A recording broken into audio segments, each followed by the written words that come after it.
Hello everybody, it's Adrian Plass here. Yes, and Bridget, hello. So here we are at number 152, Sounding the Shadows, and I defy our helpful friend, who usually has something to say about every number, to see what he can say about 152. Well, I don't think it really matters anyway, because, the fact is that something actually is happening this week. That's true. It's happening tomorrow in the UK. I think it's called the coronation. Yes. So, actually, it's unavoidable, even if one wants to. It's a huge day. It frightens me a bit. I'm a bit of a coronation chicken.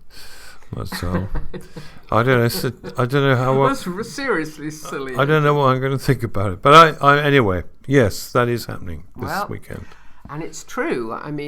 Things have changed such a lot since 1953, when coronation chicken was invented for the coronation. Yeah, the Queen. And it's causing, there's no doubt about it, lots of discussion and lots of thought.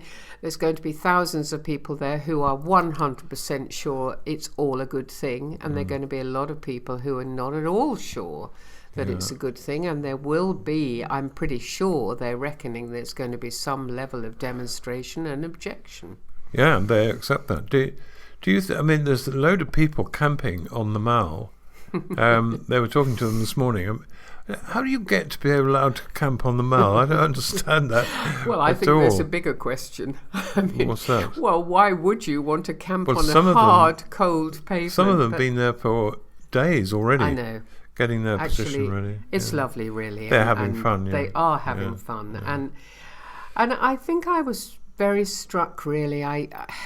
Whatever one feels about it, how extraordinary that we live in a country, as many people do in the world, where it is okay to object. It is a democracy. It is all right to say what you think without possibly being... there's some terrible things going on in the world at the moment, whereby if you put something on Twitter, or if you happen to phone somebody and your view is the opposite to that of your government, you're in serious danger. Yeah, and there is talk of huge numbers of people all apparently agreeing, building up on social media and forming groups or movements that perhaps...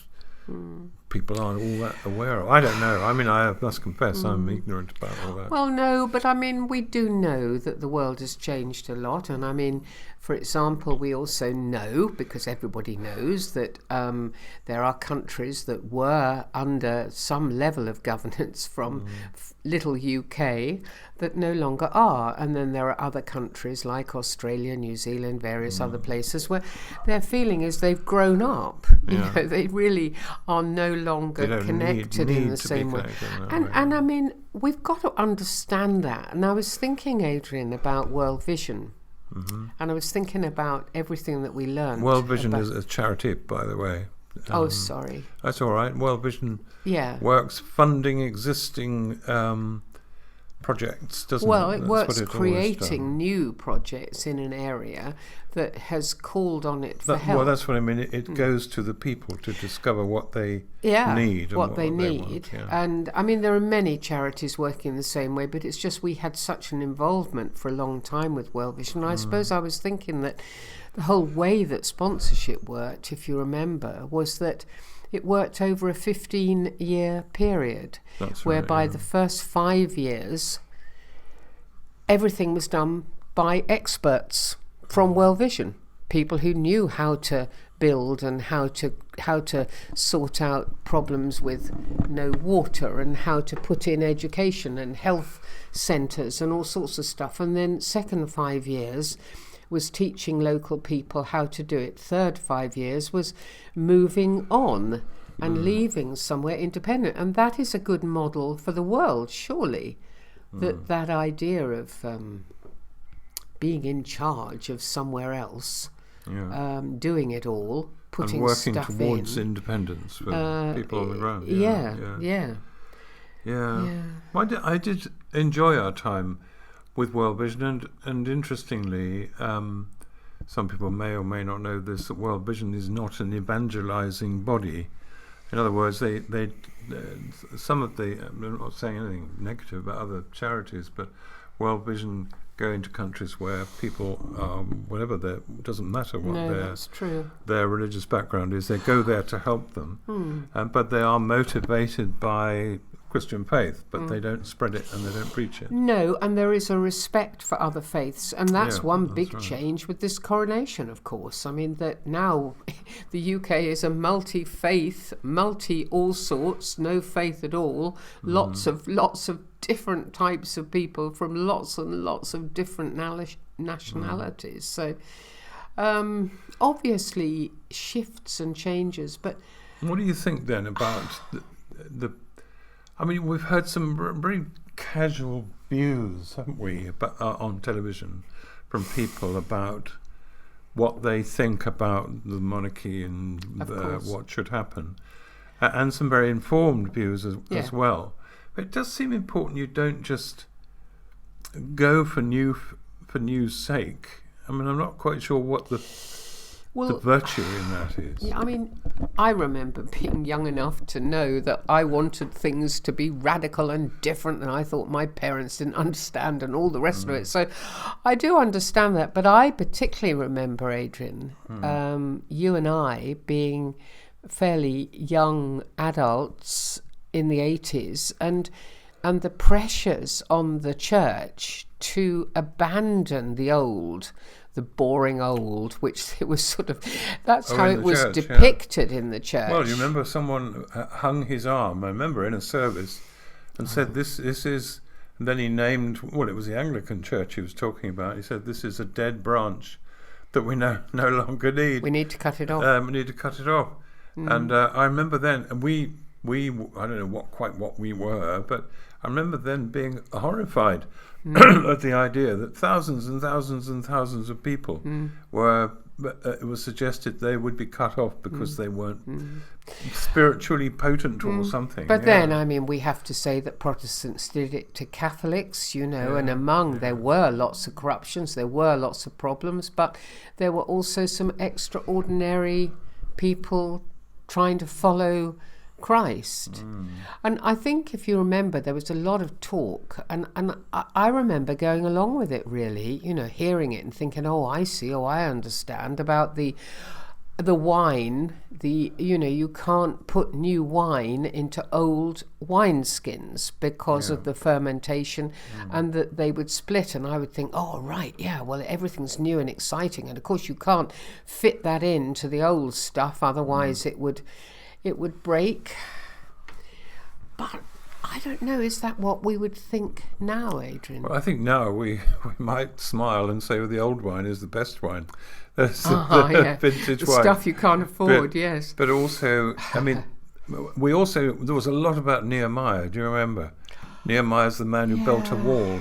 Yeah. And that was all new stuff, building something new. Yeah. And there was a feeling, certainly in the 80s, that something more vibrant and new and lively and imminent. And it was exciting. Of course it was exciting. The idea that you say, we don't want any of this old stuff.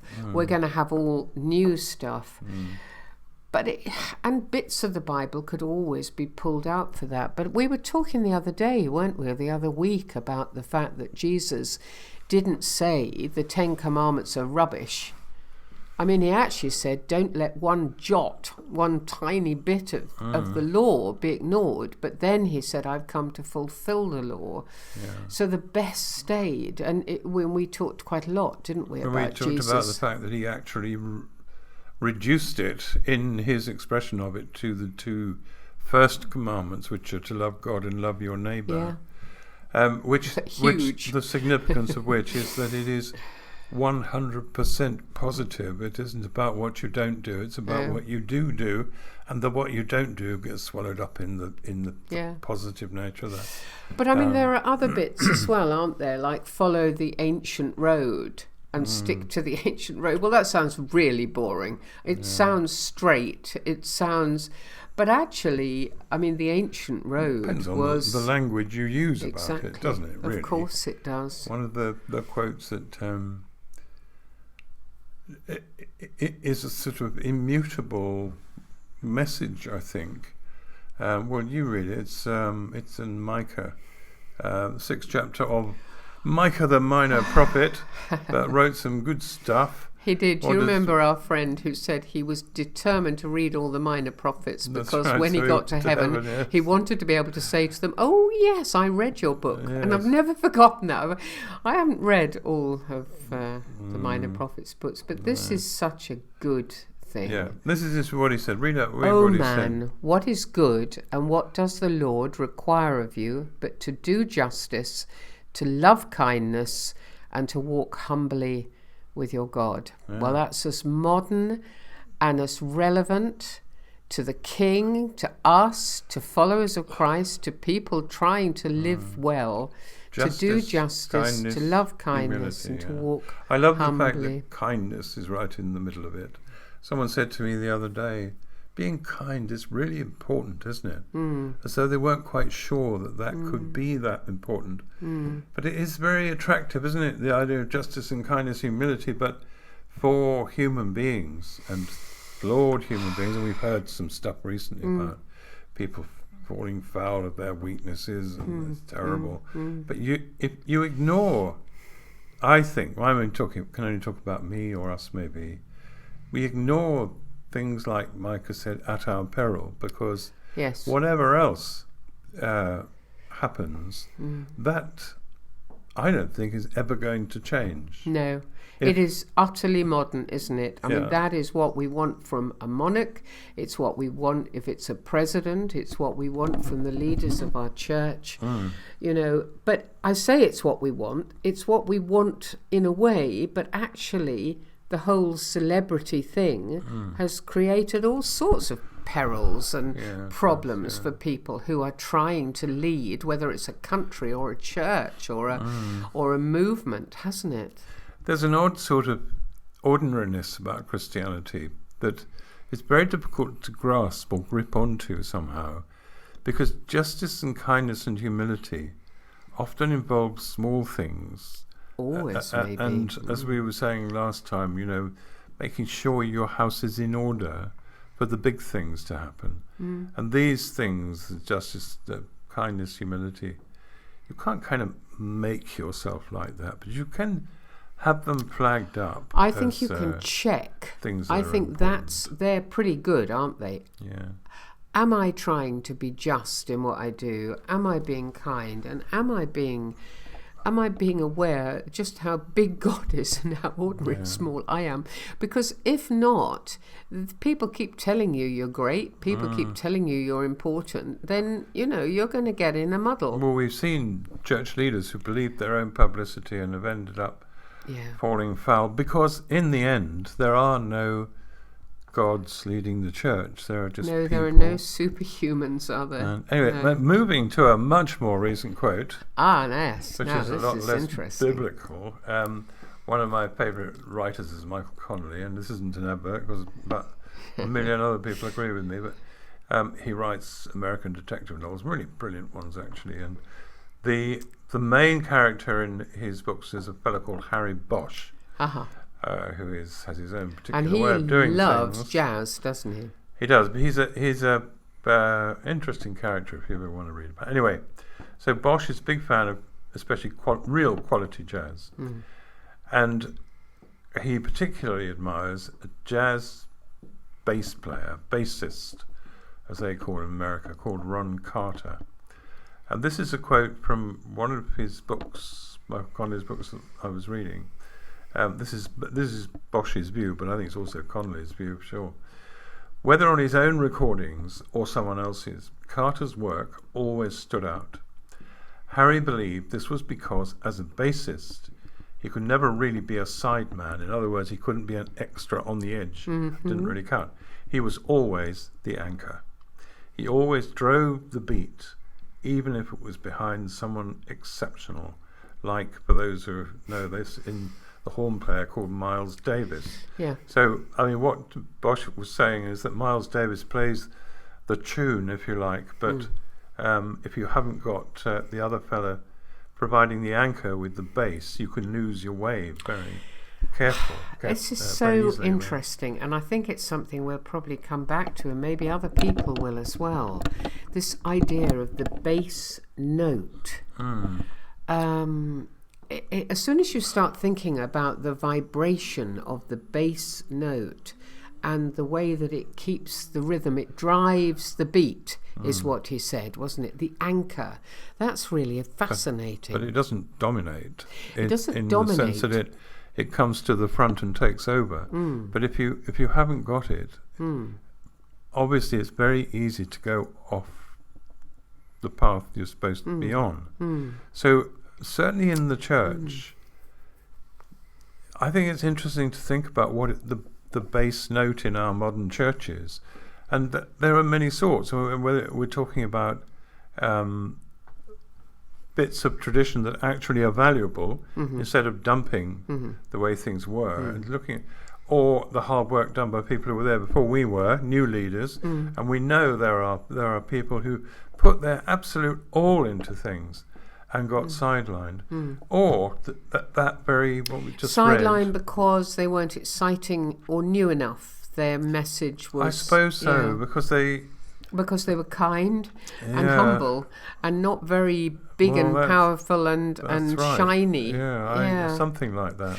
I'll tell you what I found quite interesting is if you start thinking about lots of high, strong, bright notes, great, they're great fun and they make you feel happy.